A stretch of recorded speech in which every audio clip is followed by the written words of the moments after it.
ఇది వాస్తవమైన ఈ కార్యక్రమం చూస్తున్న మీ అందరికి కూడా వందనాలు చెల్లించుకుంటున్నాను.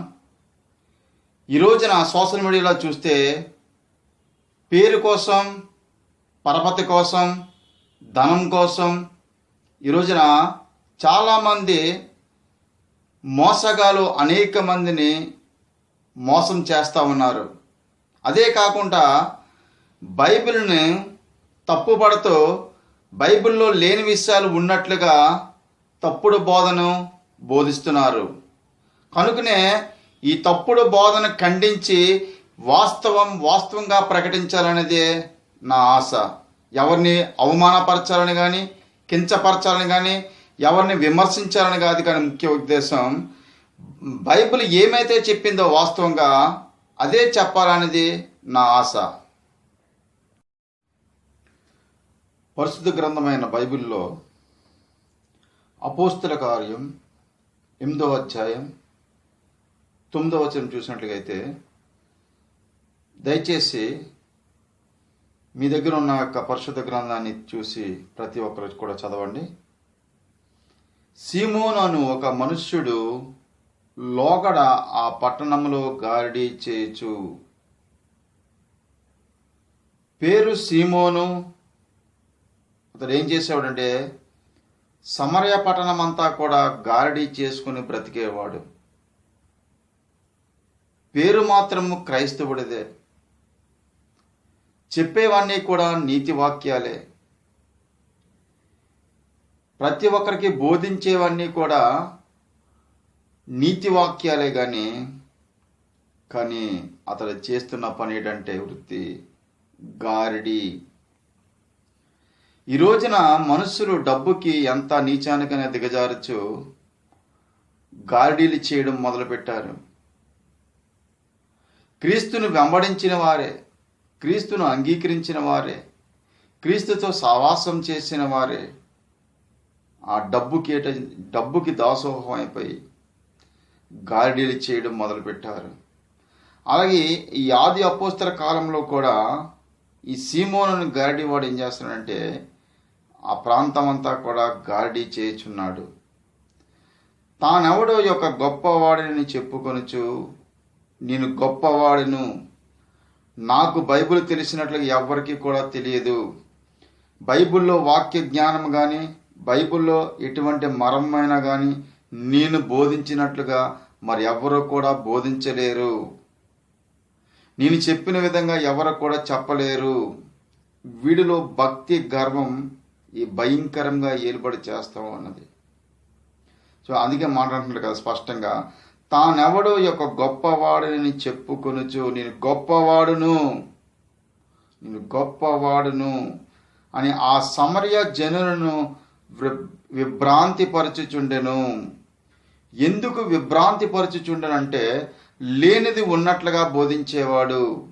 బైబిల్ చెప్పింది ఒక అర్థమైతే అతడు బోధించే బోధ వేరు, అర్థం వేరు. దానికి ఈ సమరయ జనులు అనేక మంది విభ్రాంతి చెందేవారు.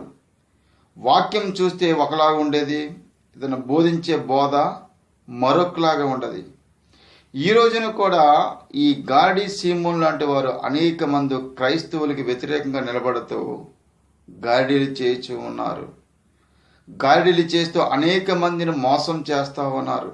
అనేక మంది వాడి మాయ మోసంలో లాగాలని ప్రయత్నం చేస్తూ ఉన్నారు. చూడండి, జాగ్రత్త. పురుష సంయోగం ఎరిగిన ప్రతి స్త్రీని చంపుడి, పురుష సంయోగం ఎరుగని ప్రతి ఆడపిల్లను మీ నిమిత్తం బ్రతకనీయుడి. బైబిల్లో ఉంది ఈ వాక్యం. సంఖ్యాకాండం 31వ అధ్యాయం 17వ వచనం. వాళ్ళ దేవుడు చెప్తున్నాడు ఏమని? పురుష సంయోగం ఎరుగని ఆడపిల్లను, అంటే కన్నె పిల్లల్ని మాత్రం మీ నిమిత్తం బ్రతకనీయండి. పురుష సంయోగం ఎరిగిన ఆడపిల్లలను మాత్రం చంపేయండి, అంటే పెళ్ళైన ఆడపిల్లలను చంపేయండి, పెళ్ళి కాని కన్నె పిల్లల్ని మాత్రం మీకోసం బ్రతకనీయండి, వాళ్ళని వాడుకోండి అని చెప్పి. మీరు పెళ్లి కాని ప్రతి ఆడపిల్లను వాడుకోండి, ఉంచుకోండి. ఇలాంటి నీచమైన పదాలను దేవుడు ఎక్కడ కూడా ఈ పరిశుద్ధ గ్రంథంలో లిఖించబడలేదు. అయితే తన స్వభావాన్ని ఆధారం చేసుకొని లేనిది ఉన్నట్లుగా ఈ కరుణాకర సుగుణ అని ఈ వ్యక్తి అనేక మందిని మోసం చేస్తున్నాడే తప్ప ఈ బైబిల్లో నిజానికి చూసినట్లయితే ఇతను చెప్పిన అర్థం వేరు, ఇక్కడ ఉన్న అర్థం వేరు. చూడండి దయచేసి సంఖ్యాకాండం 31వ అధ్యాయం 17వ వచనం చూసినట్లయితే, కాబట్టి మీరు పిల్లలలో ప్రతి మగవాణ్ణి పురుష సంయోగము ఎరిగిన ప్రతి స్త్రీని చంపుడు. కాబట్టి మీరు పిల్లల్లో ప్రతి మగవాణిని అలాగే పురుష సంయోగం ఎరిగిన ప్రతి స్త్రీని కూడా మీరు చంపండి. భర్త ఉంటుండగా అక్రమ సంబంధాలు పెట్టుకున్న వారిని, విచ్చలవిడి జీవితాన్ని జీవించిన వారిని, పెళ్లి కాకుండా గర్భం దాల్చి వారి ఇష్టానుసారంగా బ్రతికిన వారిని, ఇటువంటి ఆడపిల్లలందరినీ కూడా మీరు చంపండి.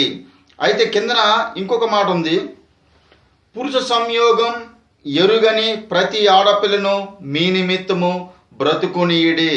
పురుష సంయోగం ఎరగని ప్రతి స్త్రీని కూడా, ప్రతి ఆడపిల్లను మీ నిమిత్తం బ్రతుకునీయుడి. ఒకవేళ దేవుడు వాళ్ళని పెళ్లి చేసుకోమని చెప్పినట్టుగైతే మీరు జతపరచుకుని అంటాడే తప్ప మీరు బ్రతుకు నిమిత్తం అని ఉన్నది. ఇక్కడ దయచేసి చూడండి, ఇక్కడ బ్రతుకు నిమిత్తం అని ఉన్నది. ఒకవేళ మీరు వాళ్ళని చంపినట్లుగా అయితే నా ఉగ్రత మీ పైన వస్తుంది సుమా. వాళ్ళు నీతి కలిగి యథార్థత కలిగి నా యందు భయభక్తులు కలిగి జీవించారు కాబట్టి అటువంటి పురుష సంయోగం ఎరగని ప్రతి స్త్రీని కూడా మీరు బ్రతకనివ్వండి. ఒకవేళ బ్రతకకుండా మీరు చంపినట్లుగా అయితే నా ఉగ్రత మీ పైకి వస్తుంది. దీని అర్థం ఇది. ఈ లేని అర్థాన్ని ఉన్నట్లుగా ఈయన చెప్పుతూ అనేక మందిని మోసం చేస్తున్నాడు. ఆనాడు ఆ గారడీ సీమోను ఎందరినైతే మోసం చేశాడో, ఈనాడు ఈ కరుణాకర సుగుణని ఈ వ్యక్తి కూడా లేని విషయాలన్నీ కూడా ఉన్నట్లుగా తాను చిత్రీకరించి అనేక మందిని మోసం చేస్తున్నాడు.